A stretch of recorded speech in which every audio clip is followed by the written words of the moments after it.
There's a kind of exhaustion that doesn't come from doing too much, but from doing the right things with the wrong energy. You may know that feeling intimately. The meditations, the affirmations, the visualizations, all spoken from the mouth while the heart quietly trembled in uncertainty. You may have held your vision with reverence, written your intentions down with conviction, even tried to stay positive, but the results never quite matched the faith you were told to have. And so you begin to wonder, what's broken in me? What am I missing? Why does it feel like I'm circling the same mountain with no summit in sight? I see you. Not just your actions, but your quiet disappointment. The part of you that smiled at another manifestation tip, while secretly asking, will this finally be the one? You're not alone in that feeling, and you're not wrong for having it.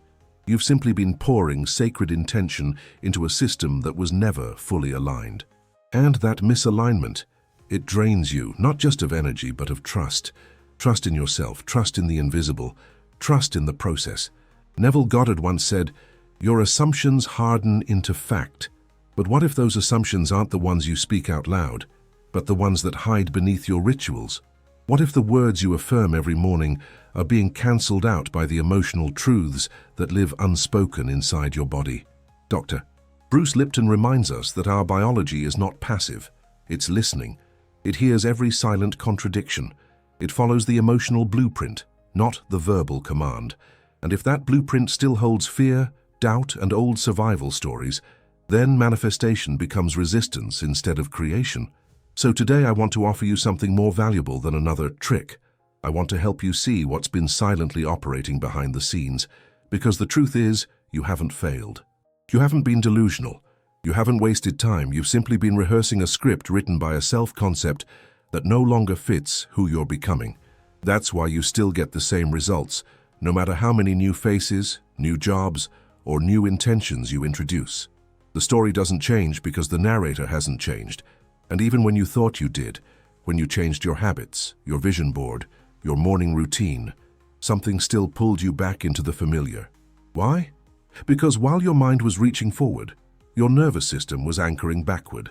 There was a hidden contract still active, one that said, it's safer to repeat the known pain than to step into unknown power. But here's the sacred turning point. Nothing outside of you is repeating. It only seems that way because the self that's interpreting it has not shifted. And as Neville taught, change your conception of yourself, and you will automatically change the world in which you live. This is not metaphor, it is law. Until your inner assumption becomes new, your reality cannot stay new for long. This video is not for quick fixes. It is for the soul ready to stop cycling. It is for the version of you who's tired of almost breaking through. It is for the heart that knows something deeper is waiting, and that something is not a thing. It's a choice, a realignment, a remembering. The next 30 minutes will be a mirror, but not the kind you're used to.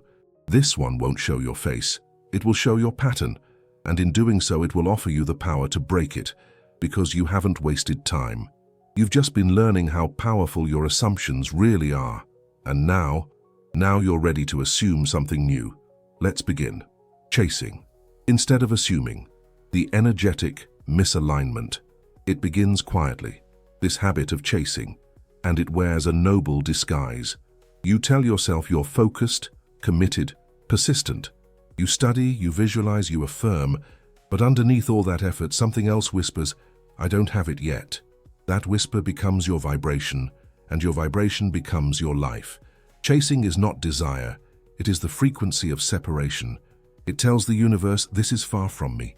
It codes your nervous system with lack, and your body, always loyal, begins to embody that distance. You don't just want abundance, you start being the one who lacks it. You don't just visualize love, you become the one still waiting for it.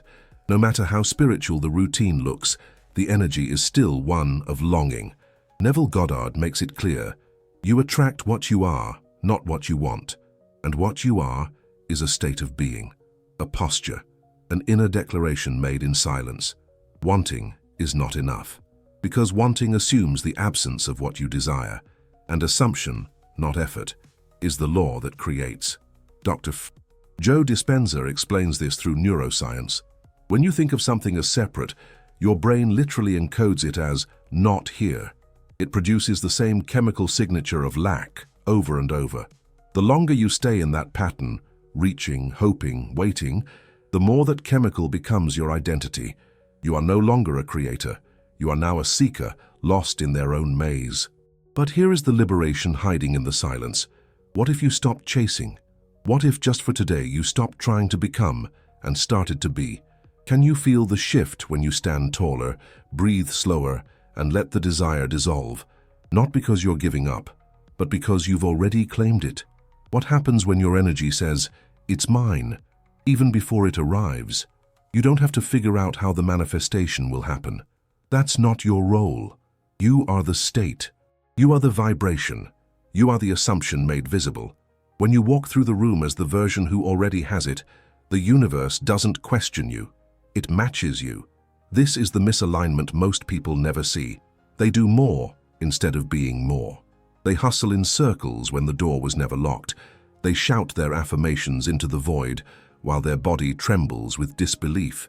But the moment you choose alignment over effort, embodiment over seeking, the game ends. And the truth begins. You were never meant to chase what already belongs to you. You were meant to assume it, wear it, speak it in your silence. Not because you earned it, but because you are it. Over-affirming, while under-feeling, when words become noise. There's a moment when the words start to lose their power. You stand in front of the mirror, repeat your affirmations with perfect clarity, yet something inside you remains still, flat, unmoved. And maybe you've wondered, why does it feel like I'm saying the right things but nothing is changing? The answer isn't in the sentence. It's in the signal. It's in the silence between your words, where your true vibration lives. Repetition without resonance becomes noise. The mind speaks, but the body doesn't believe. And if the body doesn't believe, the reality won't shift. Neville Goddard never taught us to repeat for the sake of repetition. He said, "Feeling is the secret, not language, not memorization, but the embodied emotion that makes the words real. It's not what you say, it's what you accept emotionally as true." Affirmations are powerful, but only when they are soaked in assumption. When your body feels the affirmation before the mind tries to believe it, you begin to manifest not from hope, but from identity. But when your voice says, "I am wealthy," and your stomach tightens with the memory of unpaid bills, the body wins. Because the body is always louder than the mouth. Dr. Joe Dispenza explains this through the lens of neuroplasticity. You don't rewire your mind through repetition alone. The brain needs emotional intensity. The nervous system shifts when a new pattern is felt, not just spoken. Emotion is the language that instructs your cells to choose a new path. And without it, no amount of affirming can override the body's loyalty to the past. You may have been taught to say it until you believe it. But the deeper truth is, believe it until you feel it. And that belief is not forced, it is chosen. It is assumed, not as a performance, not as wishful thinking, but as a quiet, sacred claim. This is who I am now. So the next time you speak an affirmation, listen. Not to your words, but to your breath, your shoulders, your stomach, your heartbeat. Does the body lean in, or does it resist? Does it soften with recognition, or does it tighten in protest? That's the difference between reprogramming and rehearsing, between embodiment and performance. The most powerful affirmations are the ones that feel like coming home. They don't need volume, they don't need force. They land in the chest like a remembered truth, not a forced declaration. And when that happens, the words aren't affirmations anymore. They are instructions to the quantum field. They are agreements with a reality that already exists. Let the words you speak become fewer but deeper. Let them emerge not from the throat, but from the self that knows. You don't need to convince the universe. You only need to align with the version of you who never had to beg. Because for that version, it is already done. Confusing visualization with fantasy, the power of embodied imagination. There is a sacred difference between imagining your future and living in it from within. Many people visualize as if they're watching a dream projected on a distant screen. Beautiful, inspiring, but separate. A fantasy, a maybe, a someday. And though it feels like action, the body remains in the vibration of the observer, not the creator. This is why so many visualizations feel like hope instead of power. They keep you in the audience of your own life, clapping for a version of you that never quite steps forward. Neville Goddard taught, Live in the end. Not think about it. Not dream of it. Live in it. He wasn't speaking metaphorically, he meant with your body, your breath, your tone, your decisions, because if your imagination doesn't include your physical self, your nervous system will not register it as real, and what the body doesn't register, the universe does not respond to.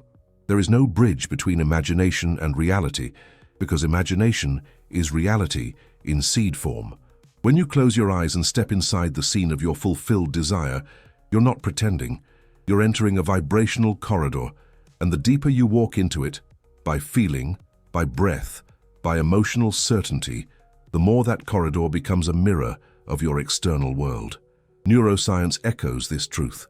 When the brain vividly imagines a scenario, especially with strong emotion, it fires the same neural circuits as if the experience were happening now. The body floods with the same chemistry. The subconscious mind cannot tell the difference between a vividly imagined reality and a physical one. This is not fantasy. This is biological reprogramming. It is your power to collapse time. But if you only watch yourself win the lottery, or meet the partner, or stand on stage while feeling like it's still far away, then you're not living in the end. You're watching from lack. That's not manifestation. That's distance. Embodied imagination means you're inside the scene, not watching yourself be wealthy, but feeling your feet on the floor of your new home, not seeing your dream partner hug you, but feeling their arms, their warmth, their breath against yours. It means your senses are active, the sound of your voice speaking with certainty, the smell of the air in the room, the texture of the moment, the emotion that says, this is not coming, this is here. There is no need to make the vision dramatic or perfect. It simply needs to feel natural, familiar. Your system must believe I belong here. The more normal the dream becomes, the faster it materializes, because the universe does not delay in delivering what matches your consistent identity. So, let your imagination become a sacred rehearsal, not of how it might look, but of how it already feels. Let the scenes unfold with ease. Let your body breathe as if it's already safe, already arrived, already chosen. Because you are not a dreamer watching clouds pass. You are a creator shaping light into form, not later, now, trying to change the world instead of changing the self. It's subtle, almost noble, this impulse to rearrange the world.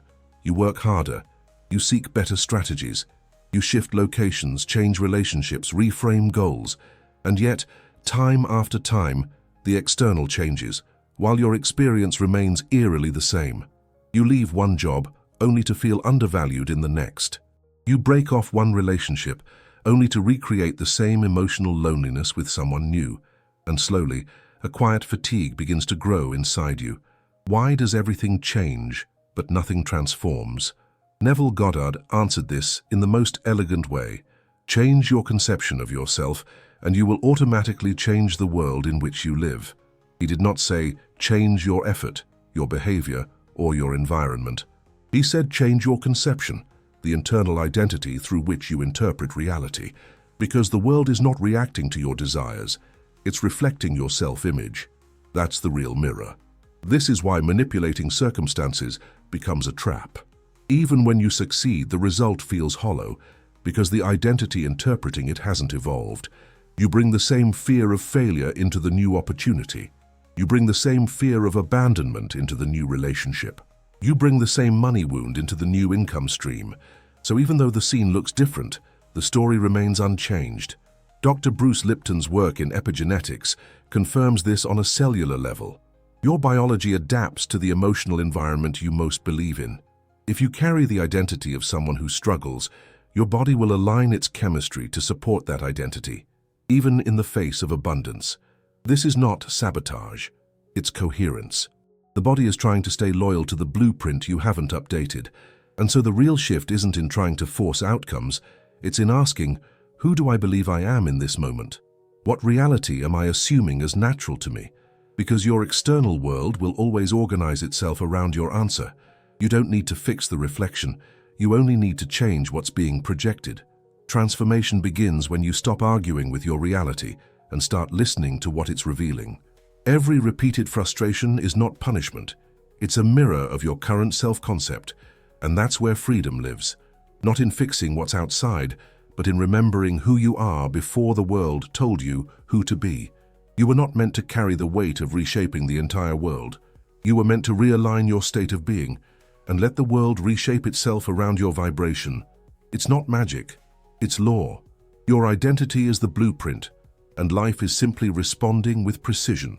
So when the temptation comes to change the circumstances first, pause, return inward.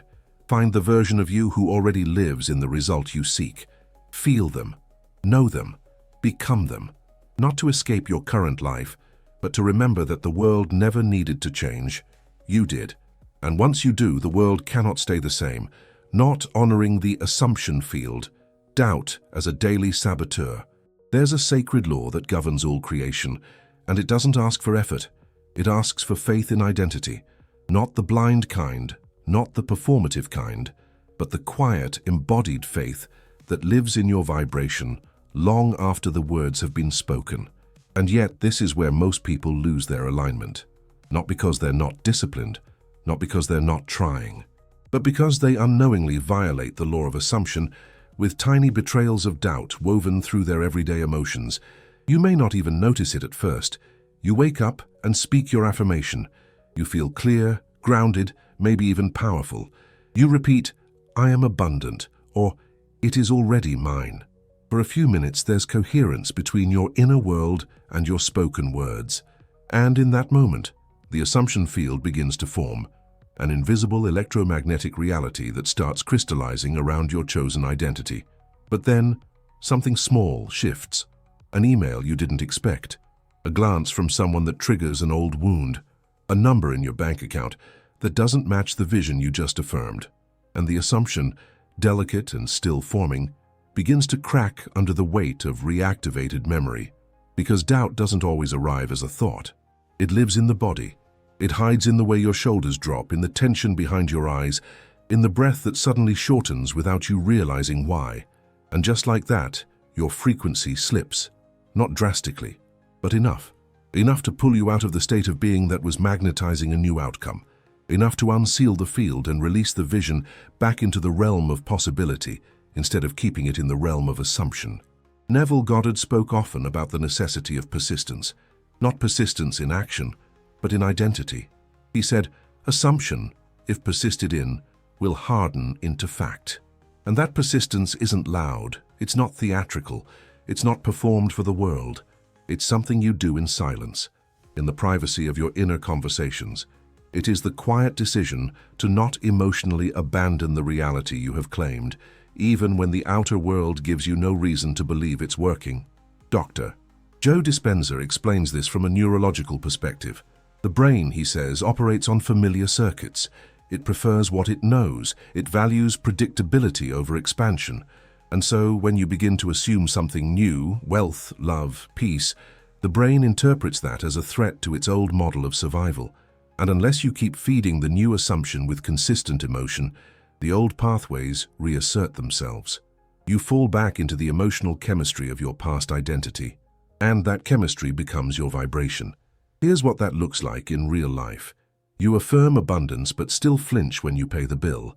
You visualize love but still expect to be ghosted. You embody peace in meditation but panic when the phone rings with unexpected news. And every time that happens, the body tells the subconscious, "This is still who I am." And the assumption field resets, not because the universe is punishing you, but because your frequency realigned with the old story. The issue isn't that you doubt, it's that you believe the doubt when it returns. You give it authority. You treat it like a voice of reason instead of an echo of conditioning. But doubt is just emotional residue. It's not prophetic. It's not intuitive. It's a script from a former identity, and you are not required to obey it. The real transformation happens when you can observe the doubt without submitting to it. When you feel the familiar fear rise up and say, "I see you, but I no longer answer to you." When you can sit in uncertainty without searching for external validation to reaffirm your new identity. That's the crucible, that's the moment where the field either dissolves or solidifies. The assumption field is not built with occasional passion, it's built with steady embodiment, with choosing the new identity even on the days when it feels like a lie, because it's not a lie. It's just unfamiliar. And what is unfamiliar to the body will always feel untrue until you teach it otherwise, until the nervous system softens into the new belief and starts to recognize it as home. There's a vibrational maturity that happens when you stop needing proof to feel confident, when you no longer treat every synchronicity as a test of whether it's working. When your new state of being becomes unconditional, that's when the field hardens. That's when reality can no longer delay because you've closed the gap between who you say you are and who you actually are. Neville wasn't promising magic. He was revealing mechanics. He was describing the law that governs all manifestation. You become it first. You assume the wish fulfilled, and you do not leave that state. Not when the rent is due, not when the partner pulls away, not when the job says no. Because your external reality is not the origin, it is the reflection. And you don't change the reflection by reacting. You change it by becoming something the mirror must eventually respond to. This is the discipline of true creation, not in effort, but in vibrational responsibility, in remaining emotionally faithful to the version of you that already has it, even while the evidence is still catching up, in refusing to answer to the echoes of lack and choosing, moment by moment, to let the new truth be louder than the old fear. And that doesn't mean pretending. It means prioritizing. It means giving more airtime to the version of you who already received than to the one still waiting. It means building emotional intimacy with your future until it no longer feels like a future, but a memory returning home. Let that be your devotion, not to force, not to chase, but to remain, in identity, in emotion, in vibration. Because the assumption you hold long enough becomes not just a belief, it becomes you. And the moment you stabilize in that self, the world has no choice but to reorganize, not because you fought for it, but because you finally stopped leaving yourself. There is a deeper kind of faith, one that doesn't feel like hope or motivation, but like stillness, a steady presence that no longer argues with appearances. This kind of faith is not loud. It doesn't need mantras shouted into the void or journal pages filled with desperate repetition. It breathes quietly, like a mountain unmoved by passing storms. And this is the field Neville spoke of. A field created not by effort, but by sustained inner posture, the posture of knowing. But most people never reach this place, not because they're weak, but because they're addicted to signs, to proof, to permission from the external world before fully committing to the inner reality. And so they oscillate, one day deeply in their power, the next gripped by doubt, one moment walking in the fullness of the wish fulfilled, the next questioning every step, not realizing that this emotional instability is the very reason the manifestation remains inconsistent. You are not being punished, you are just not being steady. Your assumption must become your new emotional home. It must be lived in, not visited. It must shape your decisions, your tone of voice, your gaze, your silences. It must become the atmosphere you walk in, not something you try to hold on to when you remember. The more consistently you remain in that frequency, the more quickly the world will reflect it. Not because you earned it, but because you finally matched it. Think of assumption as an energetic climate. When you sustain it, everything that cannot exist in that weather must dissolve. Old identities, outdated beliefs, incompatible experiences, everything starts to shift, not by force, but by resonance. You stop chasing alignment and start becoming it. But here's the trap. The more committed you become to a new state, the more the old self will try to pull you back, not out of malice, but out of self-preservation. The ego is not evil. It is patterned. It fears disappearance, and so it will whisper the old doubts in 1,000 different forms. Be realistic. What if you're wrong? Don't get your hopes up. And those thoughts are not signals to quit. They are signals that you're on the edge of integration. When doubt arises, it's not a sign that the manifestation is slipping. It's a test of vibrational maturity. Can you feel the fear and still not give it the steering wheel? Can you notice the reflex of lack and still remain loyal to abundance?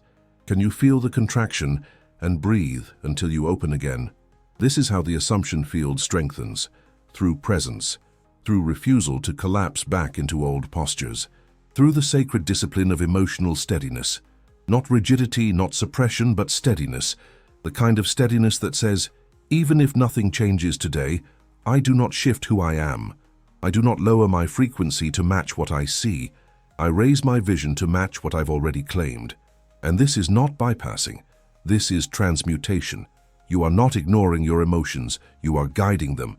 You are not faking certainty. You are becoming intimate with the part of you that already knows. Because that part exists. Even if it's been buried under years of survival, it exists, and it remembers. The deeper truth is that the external world is slow. Matter is dense. It responds to vibration, but with delay. The quantum field responds instantly to alignment, but physical form takes time to reshape itself. If you mistake that delay for failure, you'll undo the very field that was almost fully formed. And that's what most people call self-sabotage. It's not sabotage. It's impatience disguised as logic. There is a kind of patience required in conscious creation that is not passive.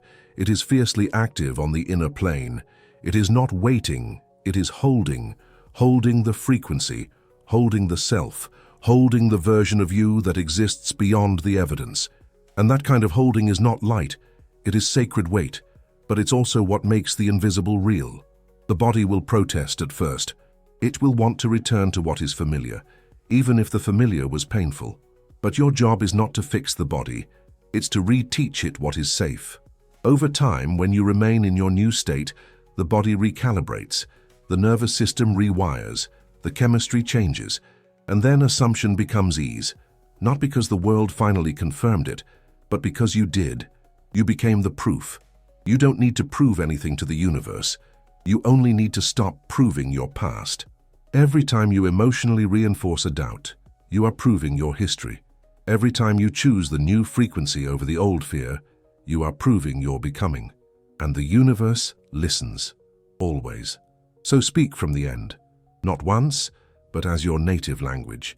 Think from the end, choose from the end, breathe from the end, not because you're pretending, but because you've decided. You are the one who receives, the one who already is. And from that decision, reality reorganizes. This is not magic. It's the law of consciousness. The assumption you hold emotionally, consistently, faithfully becomes the blueprint of your world. Not because you forced it, but because you finally stopped leaving it. And now, the only question that remains is, what reality will you refuse to abandon no matter what the world shows you? Because the moment you stop abandoning that inner truth, the world stops delaying its reflection. It is already yours. But it can only become visible when you hold it, long enough, steadily enough, lovingly enough, for reality to remember who you are. And when it does, it won't feel like a miracle. It will feel like recognition, like finally returning to a life that was waiting for you all along. The loop doesn't break when the world changes. It breaks when you do, not in force or frustration, but in the quiet choice to no longer identify with the self that needed the loop to begin with. Neville Goddard said, "All transformation begins with a change of self.